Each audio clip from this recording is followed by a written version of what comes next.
نبی صلی اللہ علیہ وسلم نے اپنے صحابی سے پوچھا، صحابہ کے ساتھ بیٹھے ہوئے تھے، اور ان سے پوچھا کہ آپ کو معلوم ہے کہ سب سے بڑا گناہ کیا ہے؟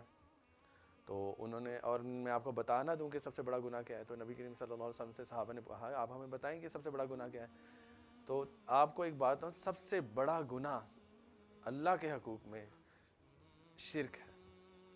آپ کو پتہ ہے شرک کیا ہوتا ہے؟ اللہ کے ساتھ کسی دوسرے کی عبادت کرنا، یا کسی دوسرے کو اللہ جیسا سمجھنا، یا کسی دوسرے سے مدد مانگنا، یا جو کام اللہ کے علاوہ کوئی نہیں کر سکتا وہ دوسروں سے ہم سمجھیں گے یہ دوسرے بھی کر سکتے ہیں، تو شرک وہ ہوتا ہے، یعنی کہ اللہ کے ساتھ کسی کو ملانا یا اللہ جیسا کسی کو سمجھنا۔ اور اس دوسرا بڑا گناہ جو لوگوں کے حقوق العباد میں آتے ہیں وہ والدین کی نافرمانی، ٹھیک ہے؟